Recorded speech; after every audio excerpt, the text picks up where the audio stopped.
Hey, welcome back to the Friday Funnies. You know, spring is getting closer. Then it's getting a little further away, but then it's getting even further away, and now I would not be surprised to see it snow on Easter.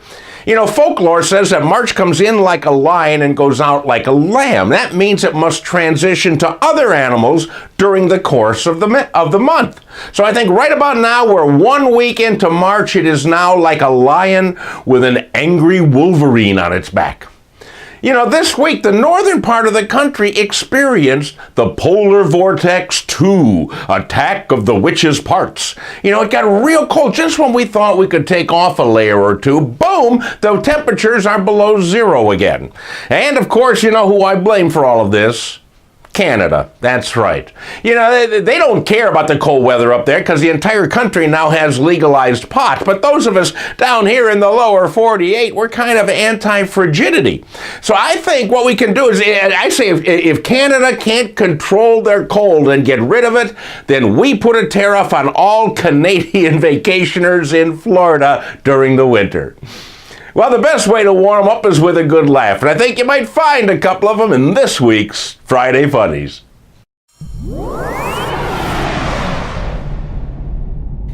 In Madhya Pradesh, India, I hope I'm saying that correctly, opium farming is a big business. The farmers sell their opium to drug companies who manufacture things like morphine and opioids with it. Unfortunately, the poppy crop is now under attack by parrots. Hundreds of parrots have gotten to love poppies, and they're just feasting in the fields in droves. And the farmers tried to get rid of them by blaring loud music or shooting off fireworks, but that did nothing, because if you're an opium-addicted parrot, you hear all the loud music and you see all the bright lights, you're thinking concert. Anyhow, PETA is now setting up a parrot rehab center in India where the birds will undergo detox and counseling. And quite honestly, I can't wait to hear what those parrots have to say.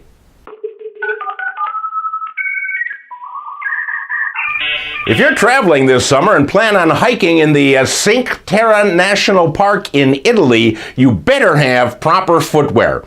There are now fines ranging from $56 to over $2,000 for people caught hiking in flip-flops or other unsuitable footwear. Apparently, this national park attracts a lot of stupid people who think they're going to the beach. And then once they hit the mountain trail, inevitably they sprain an ankle, they get cut, they fall, and they can't get up.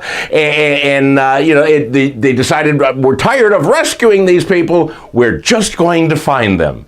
So that's what's happening in Italy. Remember, if you are going there, no flip-flops, no stiletto heels, and no Crocs, because they just look stupid.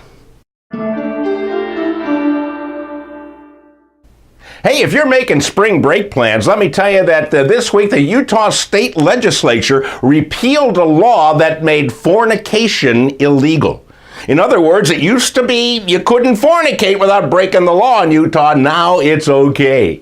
So let me point out one thing, though, before you start making all your plans. First of all, for those of you in the deep south, fornication is not the way to pronounce foreign vacation. It's something completely different. Fornication, according to Webster, that rascal, it's sex between two people who are not married to each other or to anybody else, which means that the majority probably of Utah's coital activity was illegal up to now, but now it's okay.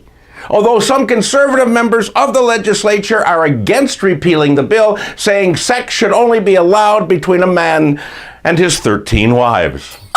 Hey, that's it for another week, my friends. Pass these funnies along to other people. Have a wonderful week. I'll see you back here next Friday.